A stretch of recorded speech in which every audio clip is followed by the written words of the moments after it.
Hey, what's up guys? So here is another movie review, and this time I am reviewing Transformers Age of Extinction. So I went into Transformers Age of Extinction right from the start saying, okay, I know this movie might be bad, but hey, it might be entertaining. And when the reviews started coming out for it, they were not saying good things at all. It probably got the worst reviews of all the Transformers movies, and going from Revenge of the Fallen, that's kind of saying a lot. So, I went into this movie expecting it to be really bad, but to be fair, I was actually pleasantly surprised. It wasn't as bad as I was expecting. Is it great? No. Is it entertaining? Yes. Is it anything that I watch over and over again? Absolutely not. But let's start with the good stuff.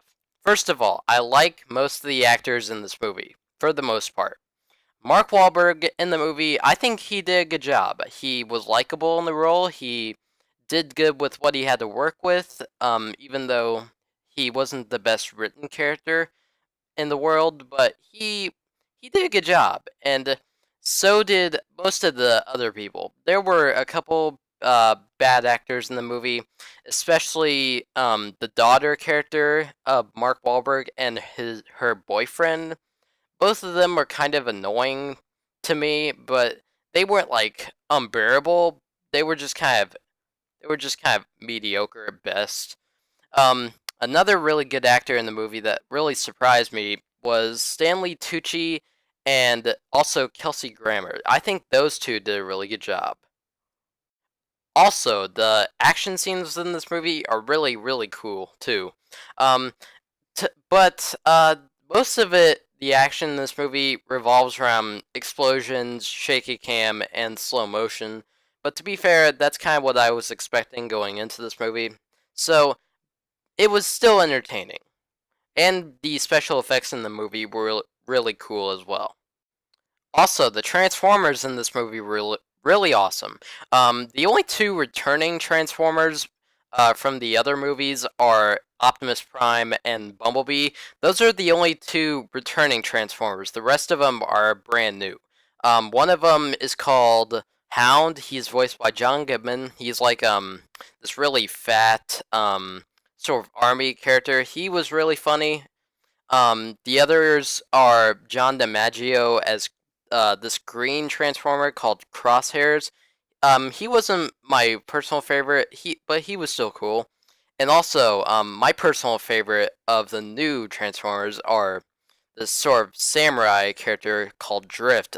He was voiced by Ken Watanabe. He was my personal favorite.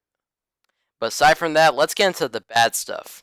And everyone seeing this movie is complaining about the exact same thing as what I'm gonna say right now. It's the length. My god, this movie is nearly 3 hours long. It's 2 hours and 45 minutes. That's as long as a freaking spaghetti western. There's no reason this movie should be more than like 2 hours and 30 minutes. And if you thought the third movie, Dark of the Moon, was long, take a look at how long this movie is. It feels every minute of the length, and it really got on my nerves. My other biggest complaint about the movie is that the action in this movie, while I like the action, is just relentless as crap. I mean, like I said before, most of the action in this movie is slow motion, shaky cam, and explosions. And I know many of you are going to say, well, that's every single Michael Bay movie ever. Well, I know that, but still, like I said before, the length, it does not have to be this long.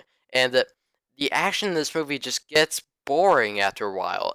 The last like 40 minutes of this movie is nothing but action. It's just like, can we please slow? Actually, no, no. Let's not slow down because it'll be longer than it has to be.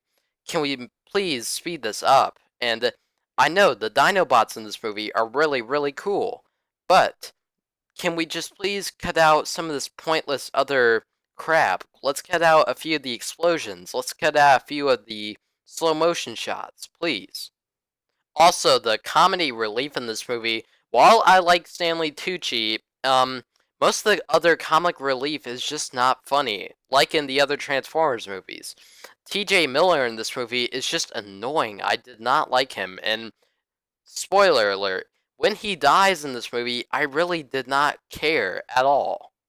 Final verdict, did I hate Transformers 4? No, I didn't. Did I really like it? No. Is it something I'd watch again? No. But at least, is it watchable? Yes. I really don't see why people are just hating this movie so much. Like when I checked Rotten Tomatoes the last time, I saw that this movie had a rating of 17%. Now I don't think it deserves that rating, but I don't think the movie is really that good. So I'm gonna have to give the movie a 5 out of 10. It's watchable, but don't expect much of anything else.